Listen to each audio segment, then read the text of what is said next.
တိုက်တာမဟုတ်ဗျာချက်ကိုရေပဲတိုက်တာပါဗျာဒီလူနာကဘိန်းလုံးလေးနဲ့ကုလို့ရမှာမဟုတ်ဘူးအမေကြီးလား အိမ်နေရင်းနဲ့ကိုကားတိုက်ခံပြီးရှိနေ ဆရာ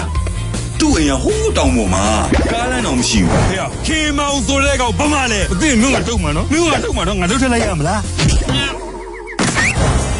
ဘုန်းကြီးကျောင်းသားအတူတူကတော့မနဲ့လင်းလာနဲ့ဂျေးချင်းအောင်ဆွဲပြီးတော့သူ့ခဗျာစာမဖတ်တာပတ်တယ်လေ ဒီခါတော့ လူကလည်းဥတူတူအတ္တတနဲ့မြို့အတွက်ဆိုရင်တက်ကြွနေတာ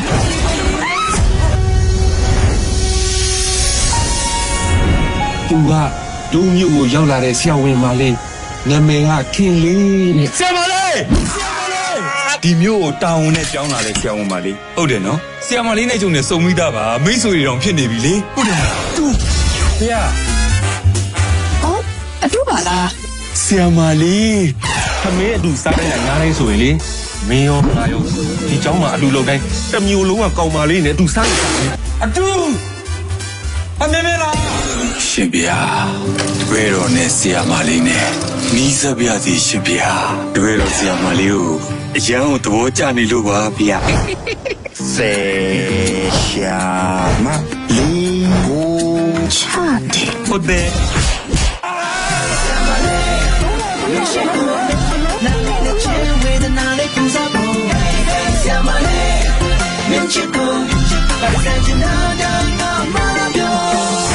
ဆရာမလေးကို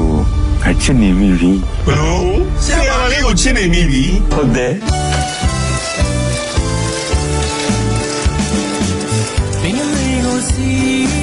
ကျွန်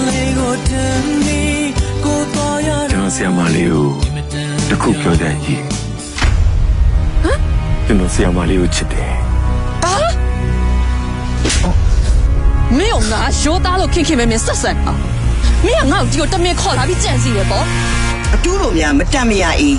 ပညာတတ်ဆရာဝန်မရီးစားစကားတော့ပြောရတယ်လို့ ငါကုန်းနေတဲ့လူနာတွေကိုဂျားကဖြတ်ကူပြီးနာမည်ကောင်းယူနေတာတော်တော်ကိုများနေပြီ ကျမ်းမာရေးကိစ္စမှာဖြတ်ခုတ်တာတွေလူကူတာတွေမရှိဘူးဦးတကား ဆရာမလေးကပညာတတ်မင်းကသူများခိုင်းပါ ဆရာမလေးတပည့်တော်အထင်လွယ်ပြီးမုန်းတော်ပြီးနေတူပါတဲ့ရှင်ဗျာဆရာမလေး